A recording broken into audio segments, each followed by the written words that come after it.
Well, good evening.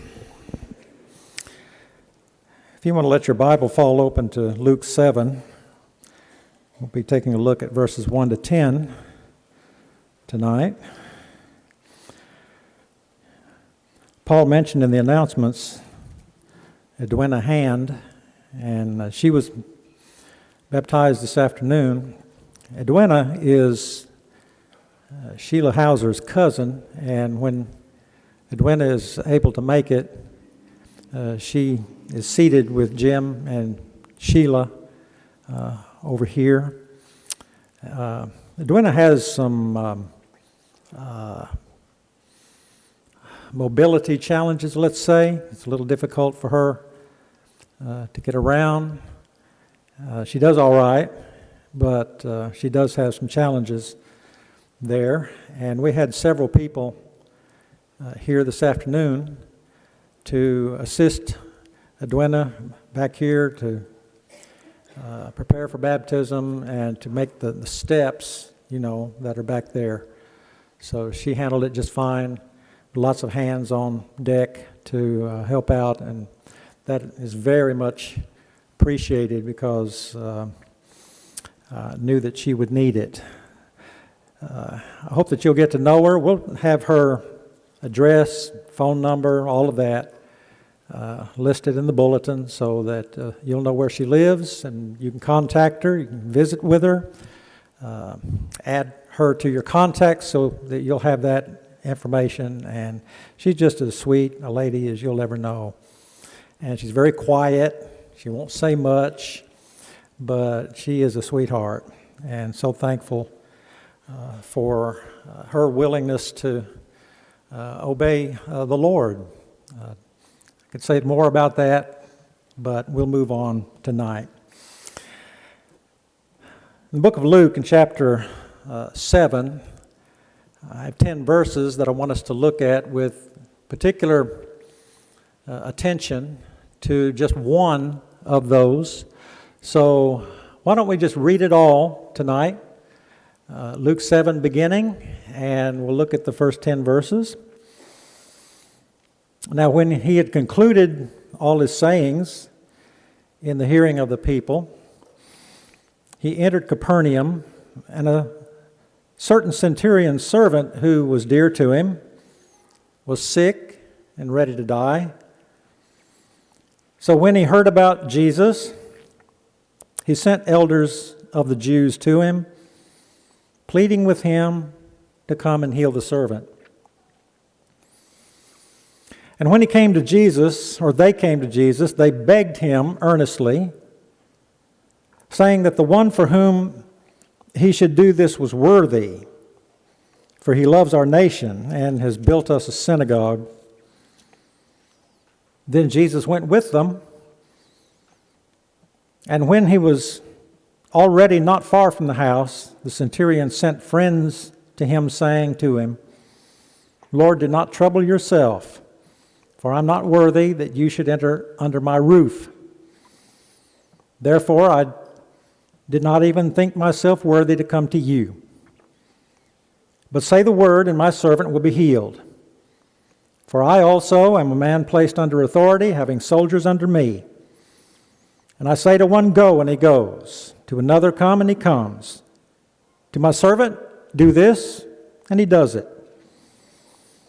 When Jesus heard these things, he marveled at him and turned around and said to the crowd that followed him, "I say to you, I have not found such great faith, not even in Israel."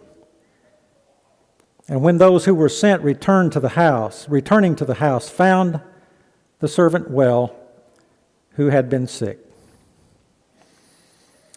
My attention tonight will be, for the most part, on verse 9, because I'm intrigued by the statement that I have not found such great faith, not even in Israel. I want us to think about that statement for just a little bit, because there was something about this centurion that turned the head of Jesus and got his attention. And he marveled at it. And he made it plain to everybody who was there I've not seen faith like this, not even in Israel.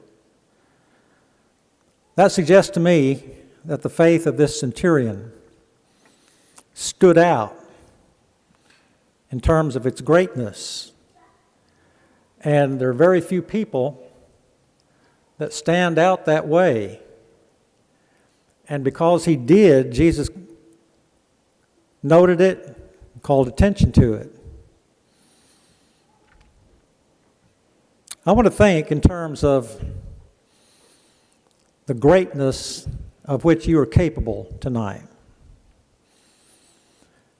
There are ways in which each of us can be great. And there are ways in which it's very well within your reach to do so. Now, some of us have perhaps pipe dreams of greatness that's just not within our reach. We couldn't do it if we wanted to. I guess everybody wants to be great at whatever it is they do. Now, if you have a hobby and you enjoy it, you probably would like to be great at it. I don't know. For example, if you play guitar, I'm just something out of the air here. If you play guitar, it might be that you would like to be the next Eric Clapton. I don't know. Who can be as good as Eric Clapton? I mean, that's a high aspiration, and it's probably without your reach. So let's bring it down to earth just a little bit and think in terms of what is within your reach as far as greatness is concerned. Just an average individual, plain person. You're just one whose faith is in the Lord, and you wouldn't call attention to yourself or anything in the world. You just go about your business. But can you be great? Can you be the best? Stand out? In Luke 7, in the verses that we've noted here, there's a very interesting example that we've just read. And the example is about a centurion.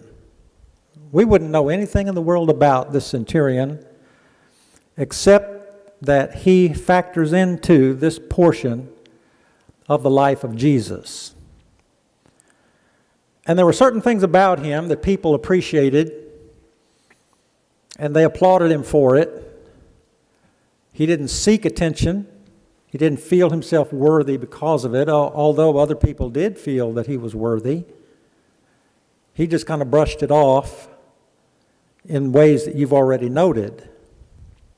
And in all of that, Jesus heard something and spotted something in this person that provoked the Lord to say, I've not seen such great faith, not even in Israel. Now, just from that statement alone, you would conclude, and correctly so, that this centurion was not among the people of Israel. He was not among God's chosen, let's say. He was outside the nation. He was a pagan. He was a Gentile. He was a Roman officer in the Roman army. They were not known for being the nicest people in the world. They were not known for being the kindest, the gentlest people in the world. They were certainly not known for benevolence, love, maybe toward servants. That just wasn't seen or heard very often. And yet here you have it in just one man. And Jesus, seeing all of that and noting a number of other things about him, made the statement that he did in verse 9 that draws our attention to it. What was it about this servant that turned the head of Jesus here and prompted him to say something that he may have said one other time. I don't know. I haven't researched it.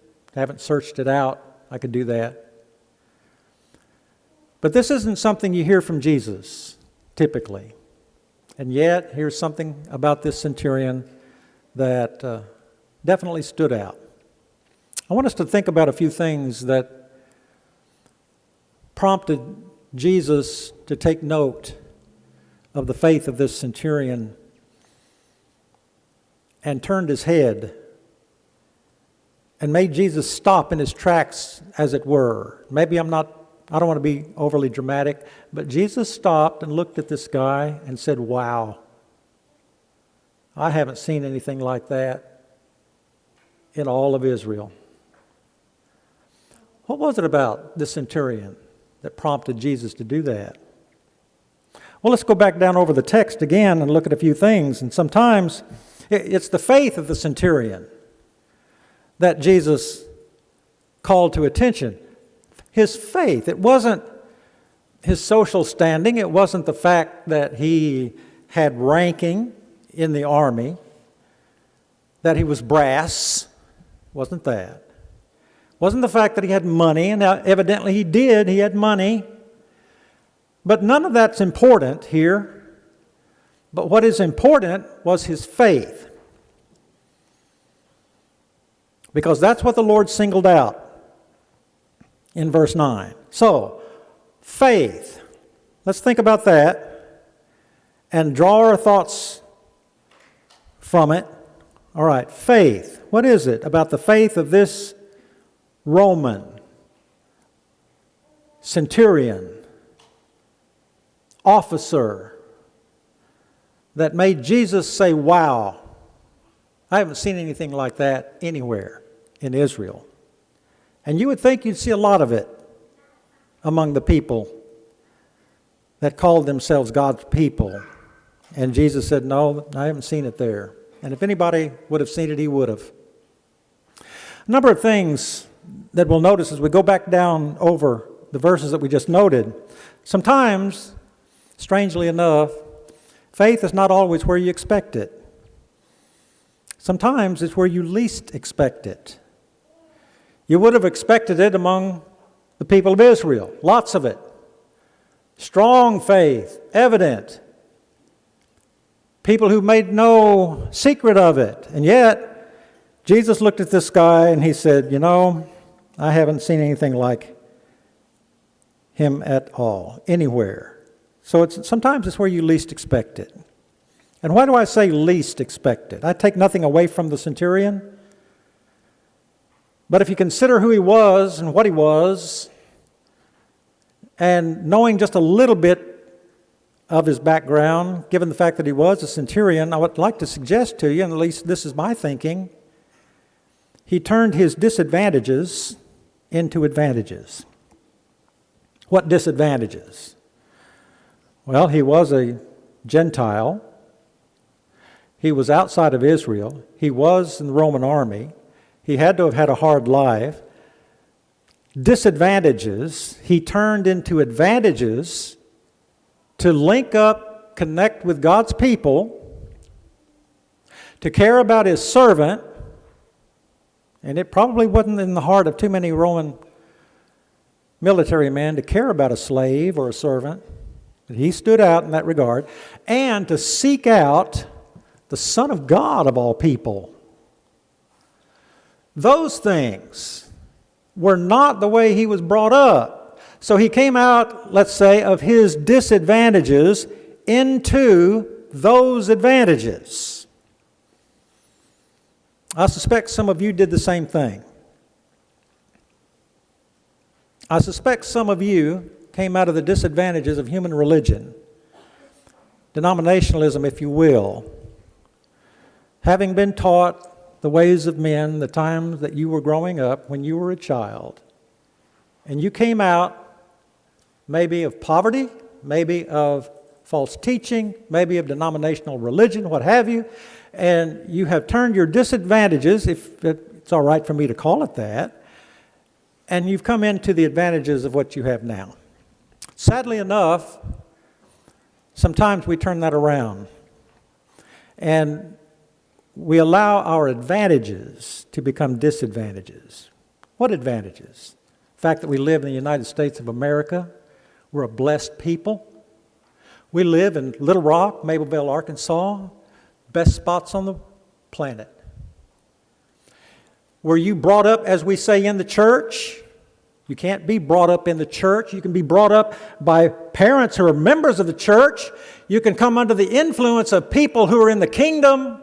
And at the point when you become old enough to know what to do, and like Edwina did this afternoon, obey that gospel, then you're in the church, and then you begin to grow up in it, and only then. That's your advantage. But let's say you grew up under influences similar to that, or like that. I'd say you had an advantageous upbringing.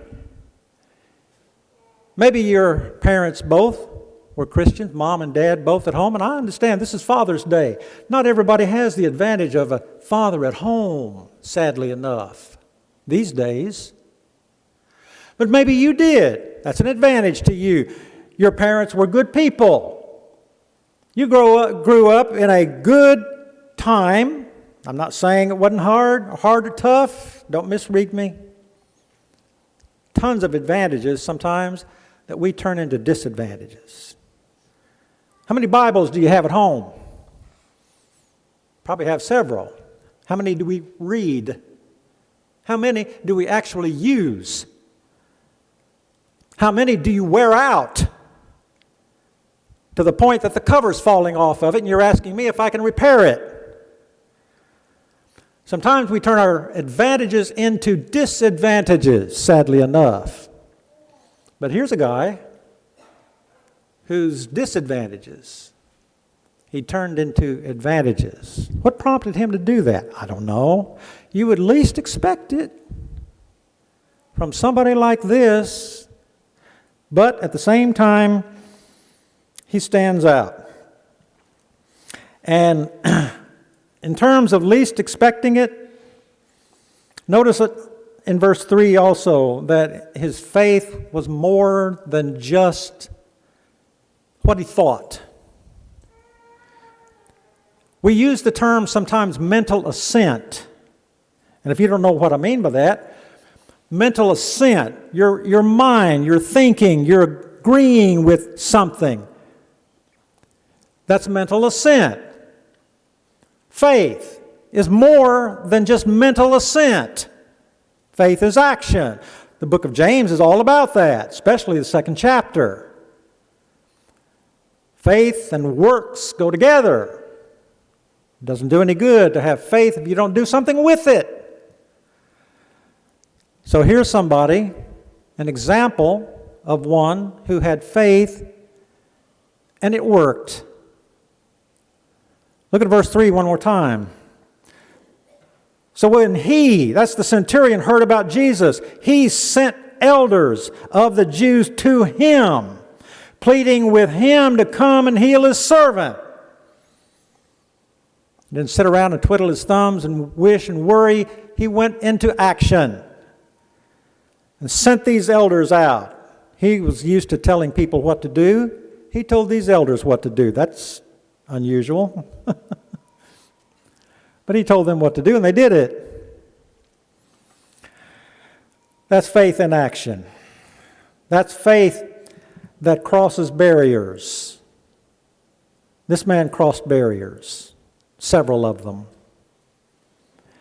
A centurion who loved a servant. What was a servant? A slave? Somebody who did what he or she was told to do because they had to do it. A servant. He cared about this servant who was sick and going to die. Well, that strikes you a little bit as unusual. He crossed a barrier there. He crossed a barrier in that he, as a centurion, a Roman, Gentile by background, linked up with the people of God people of Israel, loved their nation and built them a synagogue of all things. Built a synagogue. That's like saying somebody built a church building. He did all of that, crossing barriers.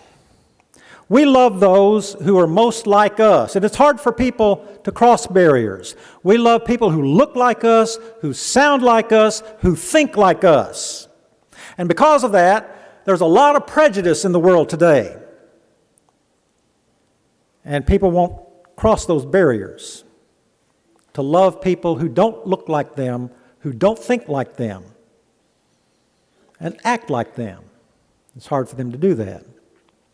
But here's an example of somebody whose faith allowed him to act and do things that were out of character with some people, maybe a lot of people, I don't know, and to cross some barriers. Faith is more than thinking, it's more than mental assent. But then again, his faith led him to do good, and this impacts that previous point just a little bit more, that his faith allowed him to do good things with it. Look at verses 4 and 5 again. And when they came to Jesus, they begged him. I like that word, begged. Have you ever begged for anything? They begged him, not just begged, but earnestly, saying that the one for whom he should do this, that is, heal the servant, is worthy. Why? Why is he worthy? Why did they think he was worthy? Because he loves our nation and because he built us a synagogue. Well, that's interesting. Before the centurion ever met Jesus, he linked up with the people of Jesus, the Jews. He took an interest in them. He loved them. To what extent? I don't know. But enough to the point that he loved their nation, they appreciated him, and he built them a synagogue. Why would he do that? I don't know. Couldn't have been a cheap enterprise, I don't guess, to have done it. But why would he do that? And they called that to Jesus' attention. He built a synagogue. Why? Have you ever done anything good enough that somebody would ask, why would you do that? Why would you show kindness to a total stranger? Why would you pay somebody's bill? Why would you do that? We could probably come up with some examples of random acts of kindness, as we sometimes call it, or used to. But the centurion, his faith, led him to do good, and it stood out, and the Jews here saw him as worthy because of it. Now that's interesting to me, because they pronounced him worthy based on what he did, and that's a Jewish conception of it.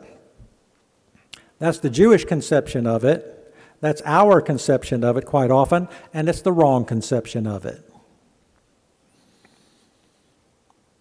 We're not worthy based on what we do. How many good deeds can you do? How many times do you come to worship services? How often do you read your Bible? All of that good. All of it needed. You need to impact your spiritual growth with all of that and more, but you're not worthy because of it. Jesus is worthy. The Lamb is worthy. I may not be worthy. And I'm like this centurion here. He had a different view of things. They thought he was worthy, but he didn't. So that comes to the next point, brings us to the next point, that is, after all of the good that they saw in him, and they pronounced him worthy. In verse 6, however, when Jesus went with them, and when he was already not far from the house, the centurion sent friends, again, intermediaries, to him. Don't trouble yourself I'm not worthy that you should step into my house. And I did not even think myself worthy to come to you. So there's the word worthy used twice in verses 6 and 7. And he says, I'm not worthy. All right? And then he explains in verse 8 of his military acumen and how he used that because he understood authority. Well, he was a man of humility, let's say that. His humility stands out. And for all of the worthiness that the leaders of the Jews pronounced upon him, he didn't see it that way. I'm not worthy. Don't even come to my house. Just from where you are, speak the word. And that's all that is necessary. You know, this thing of worthiness, I can appreciate that. Appreciate them for seeing him that way, but that kind of thing can go to your head. It really can. And here's an instance of where it did not, interestingly enough, go to his head. And humility, humbleness of spirit is what stands out here. And from all of that, we come down to verse 9. And here's where Jesus marveled. Jesus turned his head, as it were, marveled, amazed, said, wow. And to the crowd, I've not seen so great faith, not in Israel. The focus here is on the Lord. And what Jesus sees in the centurion was the faith that has done all the points that we've looked at so far, but also a faith that caused this centurion to trust in Jesus. The fact that one outside of Israel would seek out the Son of God. He must have heard some things. He believed them. He wanted Jesus to heal his servant. That's all he's asking for. Trusted in Jesus because he couldn't heal that servant himself. He couldn't do anything for the servant himself, but he knew who could, and that's Jesus. Now, that's an evangelistic idea if you think about it, because you know people, and you have friends, and you have family members. You can't help their sin problem, but you know who can. And you can point them to the one who can. That's the Lord. So, there's a parallel there that I can see, and a little evangelistic note that comes out of this. You think about the faith of this centurion and what Jesus said about him. Impresses me. Faith can do a lot of things. It's not just something that you hide under a bushel. It's something that you live. It's the heart and core of who you are. People see it and people appreciate it. And it turns heads when it's put into action. And it makes people take notice and say, wow, if that's what the faith of Jesus is, that's interesting. I'd like to know more about that. Hopefully, would be the response. And maybe they won't see hypocrisy among religious people, but they'll see faith honestly acted out. This is what it means to be a Christian. That's what being great is, you see. Because Jesus pointed out greatness here. He saw it, he marveled at it, and he mentioned it. We can learn something from it. I hope that you've benefited from these thoughts a little bit tonight just by looking at the text. And what turned the head of Jesus will turn the head of Jesus still. If it did 2,000 years ago, why wouldn't it now? Don't know why. It wouldn't now. Faith that trusts the Lord, is humble, receptive, who understands authority, his authority. He has all authority in heaven and on earth. Bend the knee, bow before Him in humble submission to obey Him. Coming to Him tonight as we stand and sing to encourage you.